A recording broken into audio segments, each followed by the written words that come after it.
Halo pemirsa, bagaimana kabar Anda pekan ini? Senang sekali kami dapat kembali menjumpai Anda dengan sejumlah rangkuman berita-berita yang terjadi sepanjang pekan ini. Bersama saya Agus Solidabar, kita mulai Jambi This Week sekarang. Terkait aksi anarkis pengerusakan kantor DPRD Kota Jambi pada Rabu siang yang dilakukan oleh sejumlah remaja SMA, pemerintah Provinsi Jambi bersama pihak Polda Jambi langsung melakukan tindakan. Sejumlah pelajar pun langsung diamankan untuk dimintai keterangan. Setidaknya ada 29 pelajar yang berhasil diamankan setelah aksi anarkis tersebut. Pemprov Jambi sendiri telah memerintahkan Dinas Pendidikan Provinsi Jambi untuk melakukan pengecekan terhadap seluruh siswa SMA, khususnya siswa SMA di Kota Jambi, agar hal tersebut tidak terulang kembali. Kendati demikian, terhadap seluruh siswa yang akhirnya berhasil diamankan, Polda Jambi tetap melakukan tindakan penyelidikan terhadap kasus ini. Hanya saja bagi para pelajar yang berhasil diamankan itu, pihak kepolisian hanya melakukan tindakan yang lebih humanis, di mana hanya memberikan pengertian dan arahan agar tak mengulangi perbuatan seperti itu di kemudian hari. Termasuk memanggil seluruh orang tua para pelajar yang terjaring tersebut sebelum selanjutnya dipulangkan ke rumah masing-masing.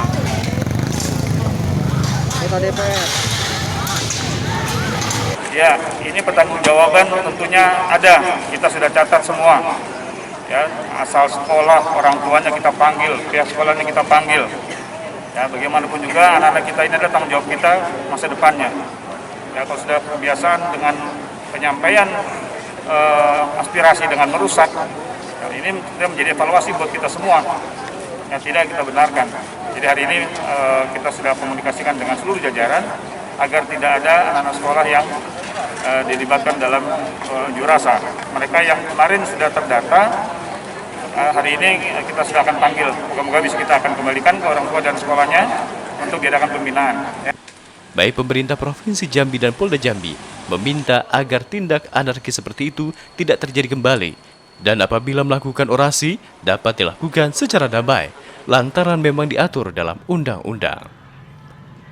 Dari Kota Jambi, Arda, Jambi 28 TV.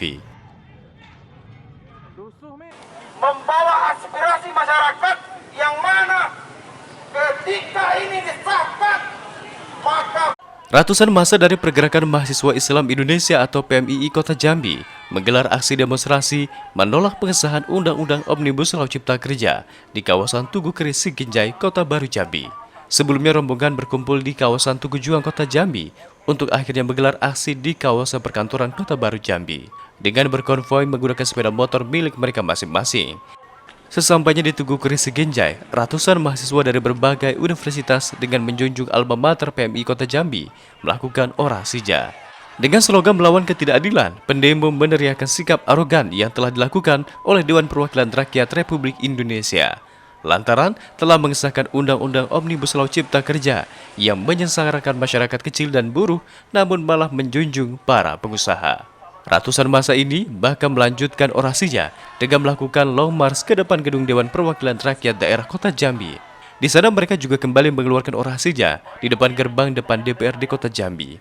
Aksi ini pun mendapatkan pengawalan ketat dari pihak kepolisian, lantaran di hari sebelumnya gedung DPRD tersebut telah dirusak oleh sejumlah massa. dengan siapapun yang menghalang kami hancurkan kembali. Siapapun yang mengganggu NKRI, kami ganggu kembali. Kami dari PMI Kota Jambi bahwasanya turun aksi ke jalan, bahwasanya penindasan oligarki dan investor-investor asing bakalan menyebar luas, makanya PMI terpanggil pada hari ini untuk turun ke jalan para wakil rakyat.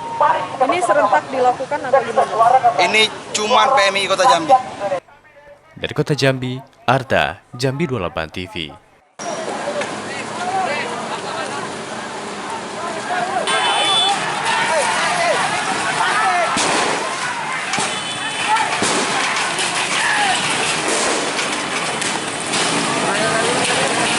Sejatinya sejumlah mahasiswa dari seluruh universitas di Jambi Kamis siang menggelar aksi demonstrasi guna menolak pengesahan Undang-Undang Omnibus Law Cipta Kerja yang telah disahkan DPR RI beberapa hari lalu. Sejumlah mahasiswa tersebut awalnya melakukan orasi di depan gedung Dewan Perwakilan Rakyat Daerah atau DPRD Provinsi Jambi dengan tertib dan teratur. Hanya saja, sewaktu perwakilan DPRD Provinsi Jambi kemudian menyambut para demonstran dan hanya memperbolehkan 30 perwakilan mahasiswa untuk melakukan diskusi, para mahasiswa tersebut menolak. Alhasil terjadilah aksi saling dorong antar sesama mahasiswa dan para petugas kepolisian yang berjaga, yang kemudian berlanjut dengan aksi lempar-lemparan beberapa oknum pendemo ke arah gedung Dewan. Hal tersebut membuat beberapa kaca gedung DPRD pecah. Atas hal itu, para pendemo pun dipukul mundur oleh para petugas. Tak hanya sampai di situ, lantaran tak diperbolehkan lagi untuk menggelar aksi, lantaran telah terjadi aksi anarkis. Pihak kepolisian pun kembali memukul mundur para peserta unjuk rasa yang sebelumnya masih bertahan di lapangan utama kantor Gubernur Jambi dengan menembakkan gas air mata. Massa pun berhamburan melarikan diri dari kompleks perkantoran Gubernur Jambi. Lantaran tak terima diperlakukan sepihak, massa pun membalas aksi para petugas dengan melempar batu ataupun benda-benda berat lainnya ke arah petugas kepolisian dan kembali dibalas dengan tembakan gas air mata oleh polisi. Aksi balas-balasan itu bertahan hingga 1 jam lamanya yang membuat suasana kompleks perkantoran Teladan Purwokota Jambi menjadi mencekam. Salah satu ketua BEM mahasiswa pun meminta secara tegas agar aparat tidak melakukan aksi memukul mundur para mahasiswa dengan menembakkan gas air mata maupun tembakan peluru karet. Lantaran beberapa di antaranya malah harus dilarikan ke rumah sakit lantaran terluka. Tidak melakukan provokasi tapi ditembaki juga. Kemana ada kalian? Kata kalian benar menggunakan tembak itu atas nama rakyat. Perempuan itu terluka, ada yang dijahit. Saya di sini menuntut keadilan. Yang memprovokasi bukan bagian dari kami, tapi kenapa tembakan itu langsung ditembakkan dan diubar-ubar oleh aparat kepolisian?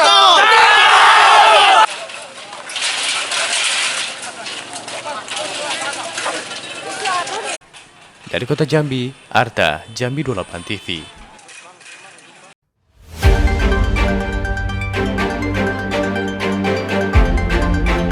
Walau telah memasuki awal musim penghujan, Satuan Tugas Kebakaran Hutan dan Lahan atau Satgas Karhutla Provinsi Jambi kembali memperpanjang masa siaga karhutla hingga akhir bulan Oktober.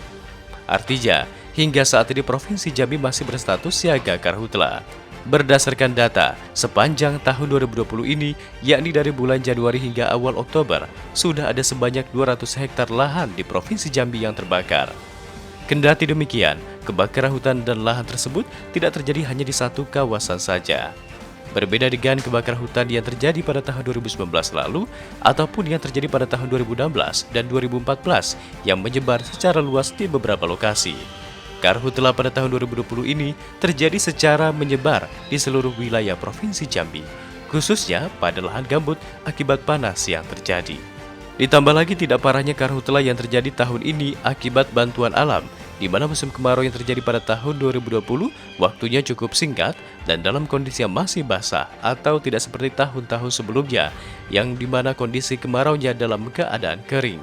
Bahkan dalam catatan, kebakaran yang terjadi di wilayah Provinsi Jambi untuk tahun 2020 ini di satu kawasan maksimal hanya terbakar dengan luasan 10 hektar. Kita lihatlah ke depan, sekarang kan masih perpanjang ya, kalau misalnya nanti musim hujannya udah mulai masuk, mungkin sekarang kita cabut, nanti izin dari Pak Gubernur. Sejauh ini sudah berapa hektar yang terbakar Pak? Totalnya 200 lebih ya yang kebakar itu, walaupun spot-spot ya, kan di dalam satu lokasi yang besar itu. Terbanyak di mana Pak? Nanti saya lihat, saya data pasti yang belum tahu, tapi itu totalnya 200 lebih lah yang kita terbakar.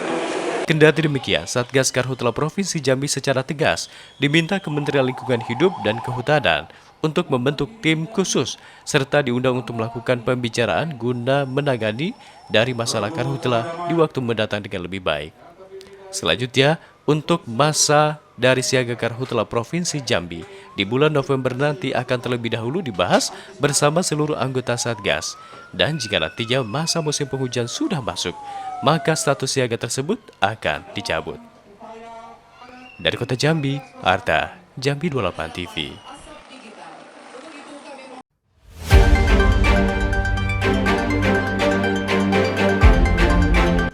Pemerintah Provinsi Jambi dalam waktu dekat akan segera mengeluarkan peraturan daerah atau Perda terkait sanksi penerapan protokol kesehatan. Hal tersebut guna menekan penularan COVID-19 semakin membludak.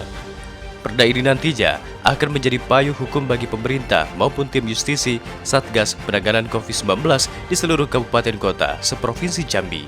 untuk menjalankan tugas penegakan disiplin protokol kesehatan, termasuk pemberian sanksi hukum bagi masyarakat yang masih saja melanggar perda prokes tersebut. Rencana penerbitan dari perda itu juga dilatar belakangi penularan COVID-19 yang terjadi saat ini masih dipicu dari banyaknya masyarakat yang melanggar protokol kesehatan saat menjalankan aktivitas di luar rumah, khususnya penggunaan masker dan penerapan jaga jarak. Untuk mewujudkan hal itu, pemerintah Provinsi Jambi kini tengah mengkaji isi dari perda tersebut. Ya nantinya, rancangan peraturan daerah ini akan terlebih dahulu diusulkan ke DPRD Provinsi Jambi untuk selanjutnya disahkan menjadi perda.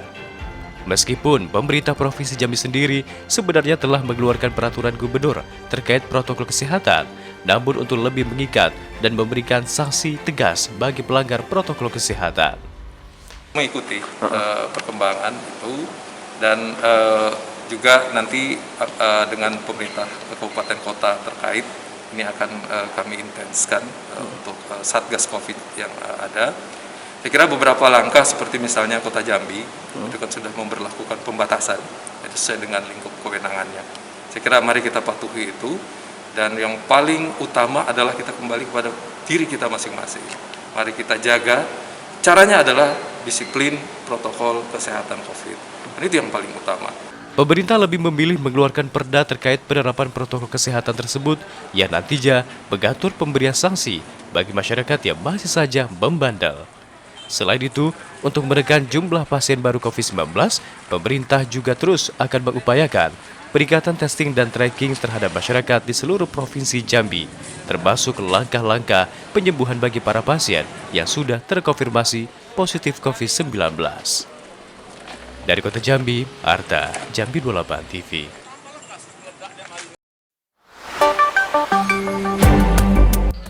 Pemerintah Kota Jambi menggelar apel siaga guna meningkatkan struktur organisasi penanganan COVID-19 di wilayah Kota Jambi. Apel tersebut dipimpin langsung oleh Wakil Wali Kota Jambi Maulana yang dipusatkan di Mako Damkar Kota Jambi Rabu pagi. Dalam apel itu, Pemkot secara tegas meminta seluruh organisasi perangkat daerah atau PD di jajaran lingkup pemerintah Kota Jambi, khususnya bagi pejabat eselon 2, untuk turut berpartisipasi dalam upaya pencegahan penularan COVID-19, yang salah satunya dengan cara membagikan jadwal penugasan untuk operasi justisi, sanksi protokol kesehatan, serta pemberlakuan jam malam di Kota Jambi, sesuai Peraturan Wali Kota Jambi Nomor 21 Tahun 2020.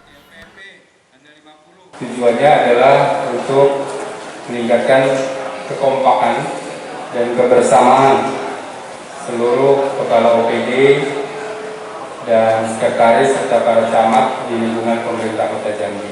Selain itu, pemerintah juga menekankan agar seluruh OPD untuk tetap memperketat penerapan protokol kesehatan bagi seluruh ASN serta tamu yang berkunjung, termasuk dengan masih memberlakukan work from home atau WFH bagi ASN eselon 3 dan 4 serta pegawai tidak tetap.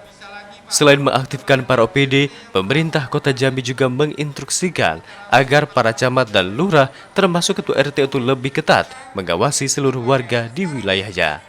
Apalagi jika ada warga pendatang yang hadir ke wilayah tersebut. Saat ini, jumlah pasien yang terkonfirmasi positif di Kota Jambi sudah mencapai 246 orang, dengan rincian 148 orang dalam perawatan, 94 orang sembuh, dan 4 orang lainnya dinyatakan meninggal dunia. Dari Kota Jambi, Arta, Jambi 28 TV.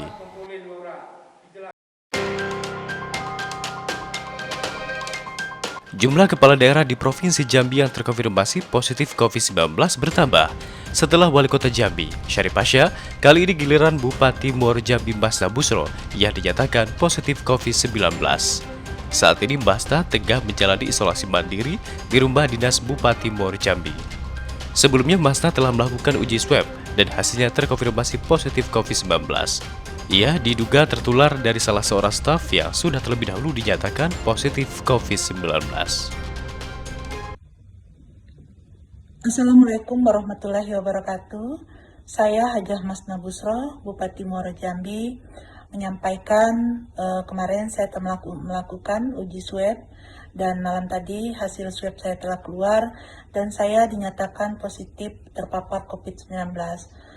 Kepada masyarakat Muaro Jambi yang saya sayangi dan saya cintai, Mohon dimanapun berada selalu melakukan standar protokol kesehatan, memakai masker, menjaga jarak, dan mencuci tangan.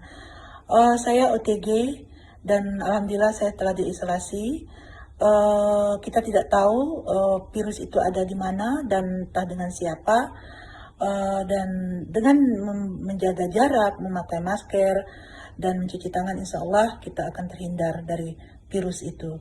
Dan saya sampaikan sekali lagi mohon doanya pada masyarakat supaya cepat sembuh dan kembali beraktivitas, bekerja, patuhi standar protokol kesehatan, dan waspadalah selalu terhadap virus COVID-19. Terima kasih, mohon doanya kepada semua masyarakat Muaro Jambi dan Provinsi Jambi. Semoga kita diberikan kesehatan semuanya. Wassalamualaikum warahmatullahi wabarakatuh. Wakil Wali Kota Jambi Maulana memimpin langsung operasi justisi penerapan jam malam dan pemberlakuan sanksi protokol kesehatan ke sejumlah titik keramaian di Kota Jambi. Dalam operasi tersebut, masih banyak ditemukan warga yang melanggar aturan jam malam. Padahal pemerintah Kota Jambi telah mengeluarkan peraturan untuk membatasi aktivitas kegiatan masyarakat hingga jam 9 malam untuk menekan angka penularan COVID-19. Bahkan secara total, sebanyak 20% warga masyarakat Kota Jambi, khususnya kaum muda, tidak mematuhi protokol kesehatan yang telah ditetapkan, yakni penggunaan masker saat melakukan aktivitas di luar rumah. Untuk itu, tim justisi yang dipimpin langsung oleh Wakil Wali Kota Jambi Maulana secara tegas memberikan sanksi denda sebesar Rp50.000 sesuai Peraturan Wali Kota Nomor 21 Tahun 2020 bagi masyarakat yang kedapatan tak menggunakan masker. Dan dalam operasi malam ini, bahkan banyak warga Jambi yang mencoba untuk melarikan diri lantaran takut terjadi operasi. Pada malam hari ini saya melihat sebagian besar adalah kelompok anak-anak muda. Nah, anak-anak muda ini memang dari kepentingan sendiri, daya tahan tubuhnya bagus. Sebagian besar mereka itu kalaupun terkena tanpa gejala. Tapi kalau dia pulang, itu membahayakan orang di rumahnya kalau dia bawa virus. Karena ada orang tua, mungkin di rumahnya ada anak-anak, ada ibu-ibu yang usianya sudah lanjut. Jadi tadi saya langsung memberikan edukasi. Bagi yang kooperatif, kita edukasi, kita berikan penjelasan, dibagi masker. Kendati demikian, selain langsung memberikan sanksi denda dan membubarkan warga yang melanggar aturan jam malam, termasuk memberikan peringatan untuk menutup tempat usaha bagi para pedagang yang berjualan hingga lewat jam 9 malam. Sejauh ini dalam pemberlakuan jam malam hingga penerapan sanksi protokol kesehatan, pemerintah Kota Jambi telah mencatatkan pendapatan hingga Rp37 juta dari sanksi denda masker dan denda bagi para pelaku usaha yang tak menjalankan protokol kesehatan. Dari Kota Jambi, Arta, Jambi 28 TV.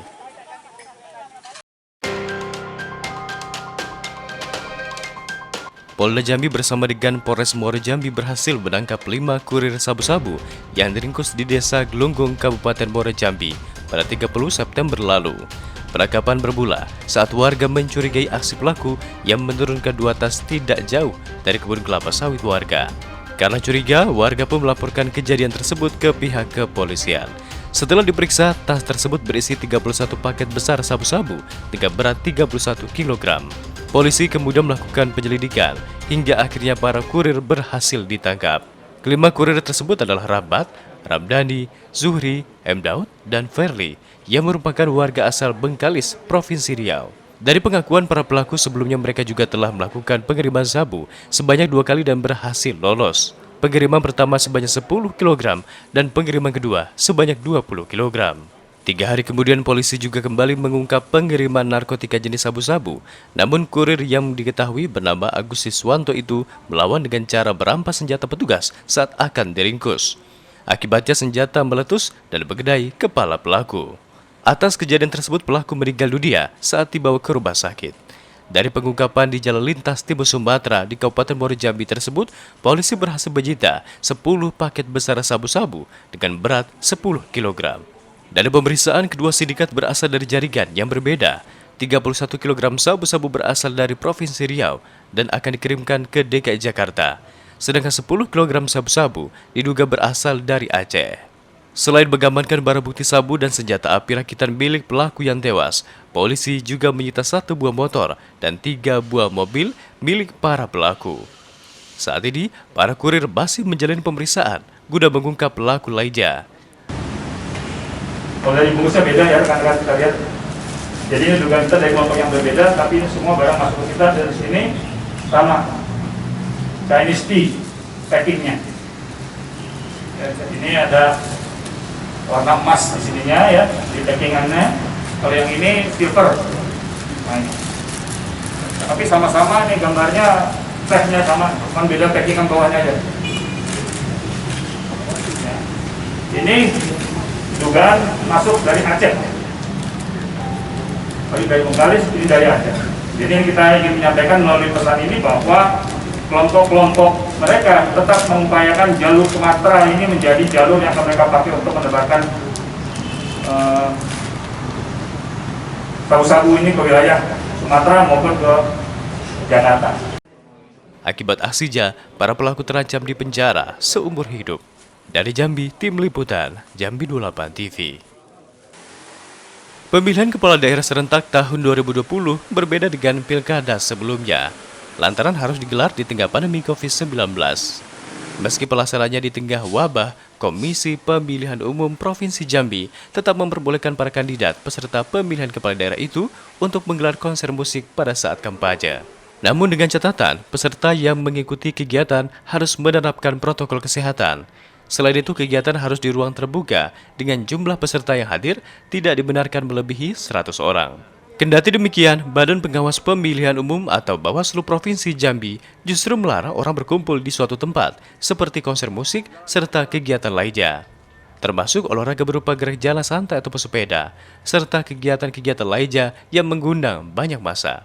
Dan jika nantinya ada calon kepala daerah baik cagup, cawagup, dan cabub cawabub maupun cawaku dan cawawago, pihak Bawaslu akan melakukan tindakan.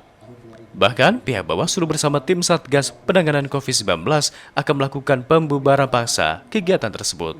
Sekarang kan kita pertemuan terbatas itu kan 50, tidak ada kegiatan konser dan tidak ada kegiatan pengerahan massa lebih dari 50. Dari Kota Jambi, Arta, Jambi 28 TV.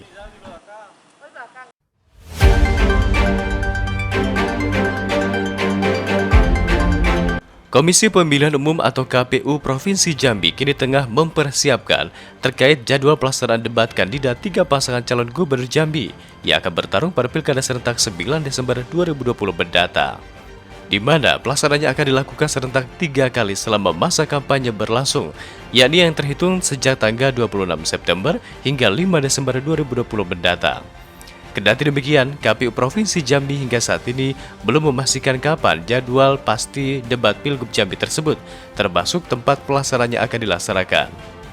Hanya saja pihak KPU kini tengah merencanakan terlebih dahulu untuk mengadakan koordinasi bersama 3 tim paslon Gubernur Jambi untuk nantinya secara sepakat memutuskan jadwal pelaksanaan serta mempertimbangkan opsi tempat penyelenggaraan. Namun KPU sudah mengatur terkait jumlah peserta yang diperbolehkan untuk mengikuti acara debat tersebut. Mereka yang dapat hadir hanya pasangan calon serta anggota KPU itu sendiri, serta anggota Bawaslu dan panitia pelaksana. Hal ini berkaitan dengan aturan protokol kesehatan COVID-19 yang wajib dipatuhi pihak KPU dalam menjalankan proses debat tersebut. Terkait dengan waktu, pelaksanaan debat dilaksanakan semasa kampanye atau 71 hari. Dan ini secepatnya kami akan melakukan rapat koordinasi dan persiapan. Dalam kondisi bencana non-alam, kegiatan debat dilakukan melaksanakan protokol kesehatan dengan ketat, di antaranya dengan melakukan pembatasan jumlah orang yang hadir. Kemudian KPU juga meminta agar para kandidat calon gubernur tidak membawa massa pendukungnya hingga melakukan arak-arakan. Hal tersebut guna menghindari terjadinya kerumunan manusia yang akhirnya menyebabkan resiko penularan virus corona. Termasuk peserta yang hadir di lokasi acara debat terbuka tersebut juga wajib untuk selalu menerapkan protokol kesehatan yang tentunya berguna untuk mengantisipasi penyebaran virus mematikan ini. Bahkan dalam materi debat nantinya juga akan dibuat terkait strategi penanganan, pengendalian, dan pencegahan COVID-19 di Provinsi Jambi yang harus dijawab oleh para paslon Gubernur Jambi. Dari Kota Jambi, Arta, Jambi 28 TV. Pertanyaan kedua. Tim Spartan Polres Bungo Jambi menggambarkan satu pelaku penjambretan istri seorang camat. Dari penangkapan tersebut, akhirnya diketahui pelaku merupakan oknum pegawai honorer di pemerintah Kabupaten Bungo yang beristri 2. Pada awalnya pelaku melakukan penjambretan terhadap istri Zamroni yang merupakan camat Muko-Muko Batin 7 Kabupaten Bungo. Korban dijambret pelaku setelah terlebih dahulu diikuti pelaku. Usai korban mengambil uang dari sebuah anjungan mandiri tunai atau ATM di pusat kota Bungo. Dengan berpura-pura kenal dengan suami korban dan menanyakan keadaan suami korban, pelaku sempat mencoba mengambil tas, namun diurungkan lantaran korban masih berada di dalam mobil. Pelaku kemudian membuntuti korban, dan tepatnya di depan sebuah rumah makan, pelaku langsung melancarkan aksinya menjambret tas milik korban. Dari hasil penangkapan pelaku, tim Spartan Polres Bungo berhasil mengamankan barang bukti berupa 1 buah tas warna coklat merek LV, 1 buah sepeda motor merek Honda Scoopy warna putih, dan 1 buah dompet warna abu-abu, 1 buah dompet warna silver, 1 buah dompet warna hitam, 1 unit handphone Nokia warna putih, dan uang tunai senilai Rp150.000. Untuk informasi untuk pelaku ini, seorang pegawai honor. Untuk korban dari awal dia sudah dibuntuti oleh pelaku ke tempat makan. Jadi pada saat korban turun dari mobil untuk ke tempat makan, disitulah terjadi tindak pidana tersebut. Atas perbuatannya, pelaku dikenakan pasal 362 KUH Pidana dengan ancaman minimal 5 tahun penjara. Dari Kabupaten Bungo, Jambi, Tim Liputan, Jambi 28 TV. Dan informasi ini juga menutup kebersamaan kita di Jambi This Week edisi kali ini. Mewakili kerabat kerja, saya Agus Solina pamit. Terima kasih atas perhatian Anda. Selamat berakhir pekan. Sampai jumpa.